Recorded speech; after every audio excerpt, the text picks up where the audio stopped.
Hey guys, welcome back.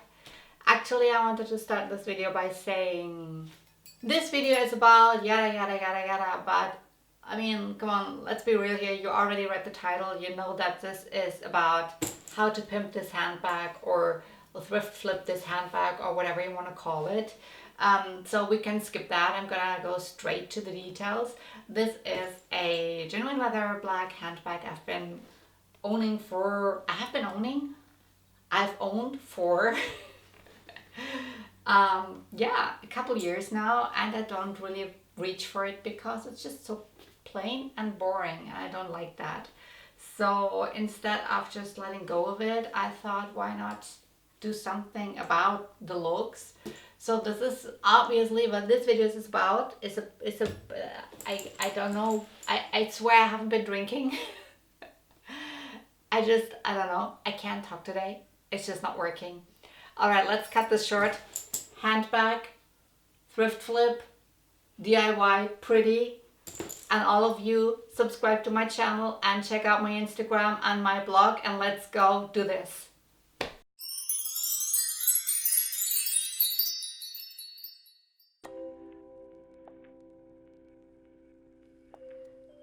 When I thought about this project, I already had a couple fabrics in mind.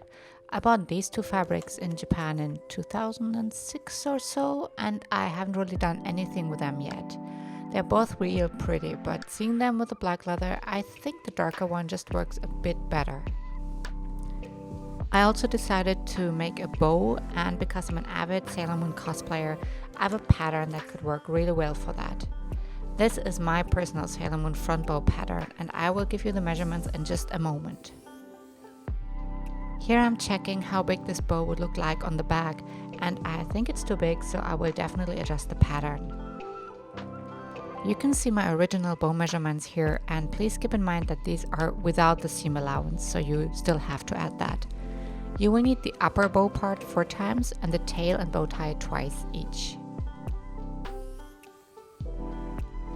Since the bow is too big for my bag, I copy the shape on some paper and make the whole thing smaller by about 2 centimeters, but you can adjust it as much as you like or need for whatever project you have going on, but keep in mind that you will need seam allowance too. Also, if you want really neat curved corners, you can use a plate or something like that and trace that. When I'm done, I cut out the new pattern and repeat the process with the bow tail and the bow tie pattern. Be careful though, and don't forget that the long side of the bow tail will be cut in a fold. I shortened the bow tie by a total of 4 centimeters, but I do not want it to turn out too small in width, so I only take off about 1.5 centimeters of each side. Before I cut my fabric, I check if I like the size, and I think it looks alright here. So I pin down my patterns and cut them out. Again, don't forget the fold. This is how the pieces look like, and nope, I haven't ironed them yet, but that's fine because the next step is to add interfacing. Make sure the interfacing you use is not too thick, but still strong enough to support the fabric to get a nicely shaped bow. Interfacing has 2 sides. One is soft and matte, the other one is shiny. That's the side with the glue on, so make sure you don't touch that side with your hot iron. Trust me, been there, done that, can't recommend. What I can recommend is to keep some leftover cotton fabric at hand to wipe off your iron immediately in case you do end up getting that stuff on your iron. Again, I trace my pattern but cut it out minus the seam allowance, but that's just my personal preference because it makes the seams less thick. By the way, the tails are special yet again because we only line one side with interfacing, not the entire thing. That's because we, wait for it, fold it.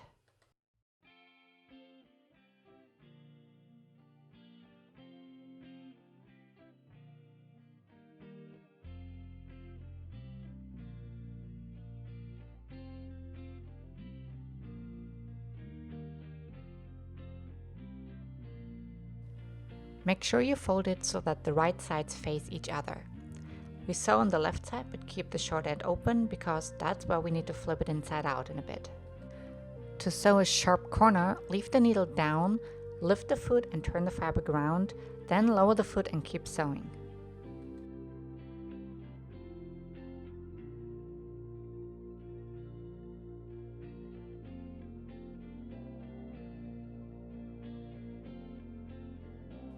For the bow, use one piece with interfacing and one without, and proceed accordingly like you just did.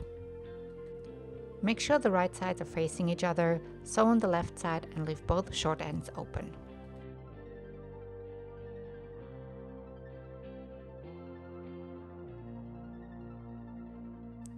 Now another pro tip: fold the corners, or curves I should say, I guess, like so, and using your scissors carefully cut out little triangles, but make sure not to cut the actual seam. This will make the fabric lie smooth when we flip it inside out later. Alright, so fold the bow pieces in half, make sure the interfacing is on the inside. That will give the bow the needed stability, but maintain a softer look from the front. Put both folded bow pieces on top of each other and sew down the short end.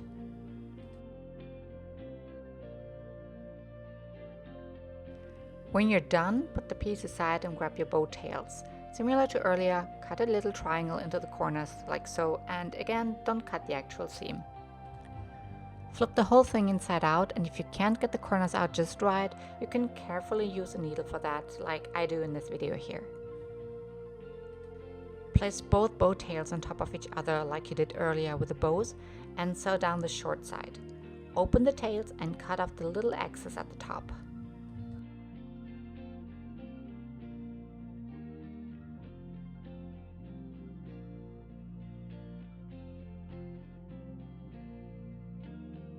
Next, pin together your two bow tie pieces, sew down the long sides and flip it inside out.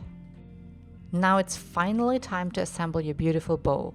When you sew the bow tie to close it, make sure it's neither too tight nor too loose, because you need to cut off the excess fabric and twist it inside out.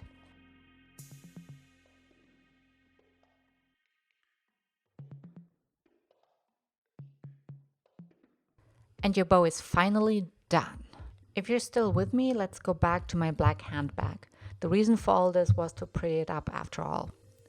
I decided to glue the bow onto my handbag, but first I want to do something about the strap. I got this belt from a charity shop years ago. I bought this with this project in mind, so this whole thing really was years in the making, or in other words, I was just too lazy to actually work on it. Anyways, I cut off the elastics and buttons and only keep the metal part. Marking the center of my strap and the belt, I glue the whole thing in place. For that, I used this special super glue. It's a gel that needs a few moments to dry, which gives me enough time for small corrections. Nope, still not doing the bow, sorry to disappoint. Instead, I found this necklace that I haven't worn in way too long, and again I marked the center of my bag and glued it on using the same super glue gel. And because I'm already tired of getting glue on my hands, I decided to switch to wearing gloves halfway through the process, because I'd rather have that stuff on the gloves than on my fingers.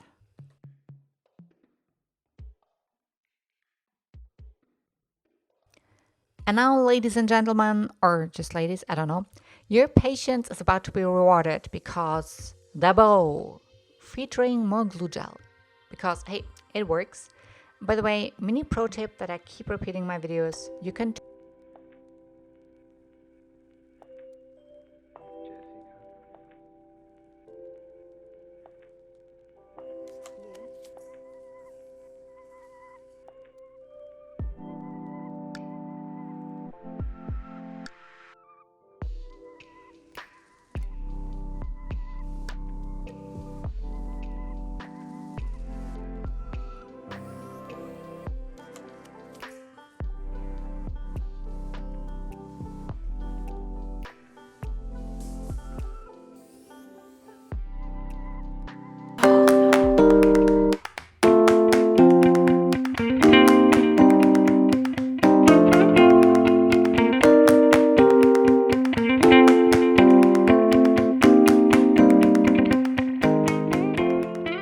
Thank you everyone for watching this video.